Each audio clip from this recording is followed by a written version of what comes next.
C'est après 10 jours d'ambiance de la campagne référendaire à travers les 4 coins du 241 et la diaspora, grâce à l'accompagnement du 4e pouvoir pour mieux éclairer et sensibiliser les électeurs pour le bien fondé du rejet du projet constitutionnel par le non, et suivi de la proclamation des résultats définitifs remportés par le oui avec plus de 91%, que la plateforme Ensemble pour le Gabon, présidée par Alain-Claude Bilibizé, ancien Premier ministre, a fait la une ce dimanche 1er décembre 2024 autour d'un repas patriotique à la résidence du docteur Stéphane Germain Iloko dans la zone d'Akanda.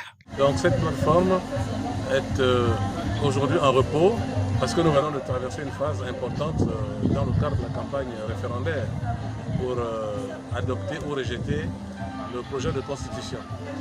Donc Ensemble pour le Gabon, la plateforme à laquelle nous appartenons, offre cet après-midi par le biais de notre collègue Iloko Stéphane un repas d'amitié à nous, à la presse qui nous a accompagnés pendant cet événement.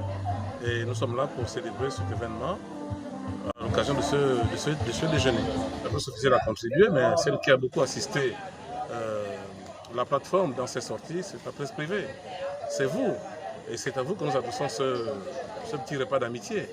Et avec vous, bien sûr, prenons part à ce repas quelques membres de la plateforme à laquelle nous appartenons. Sincèrement, c'est un repas sobre. L'objectif principal, c'est remercier la presse. On ne peut rien à dire par rapport à ce référendum qui a fait couler beaucoup d'encre. D'aucuns prônent pour le verre plein, d'autres pour le verre vide, j'allais dire à moitié plein, à moitié vide. C'est selon. Hein. Ceux qui pensent que le verre était à moitié plein devraient se sentir aussi lésés que ceux qui pensent que le verre est à moitié vide par rapport au résultat du scrutin référendaire. C'est le Gabon qui a gagné, c'est le Gabon qui a perdu. Nous attendons aujourd'hui la mise en application de tout ce qui ressort de ce que nous savons tous aujourd'hui.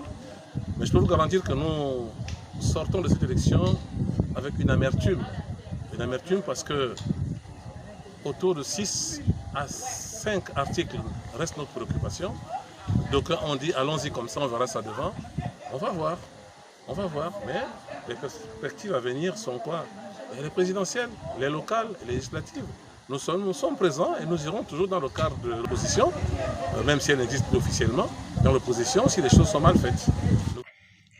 Après le propos introductif et perspective fixé par le président Théophile Makita Niembo devant son état-major et les invités, la présidence Okomo Obon Marguerite n'a pas hésité à donner son avis face aux enjeux de l'environnement socio-politique du Gabon piloté par le CTRI.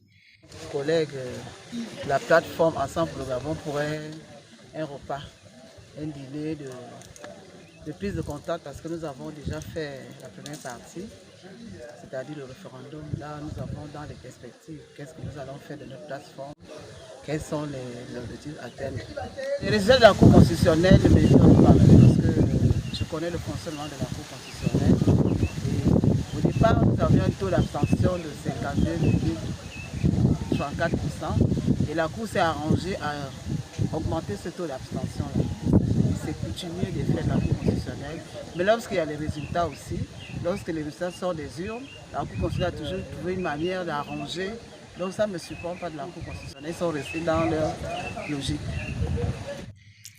Nous déduisons que malgré la position mercantile et ventrale pour certains, patriotique pour d'autres, après avoir jeté le punch du non pour le oui, les fidèles et loyaux à la vision de la plateforme Ensemble pour le Gabon comptent unir les forces et converger les idées pour jouer une partition dans la construction du Gabon en refusant de porter les bretelles du CTRI piloté par le général de brigade Brice Clotaire Oligui-Nguema. Au finish, c'est dans une ambiance festive, en respectant le menu proposé par ce repas patriotique, que cette rencontre fait tomber son rideau.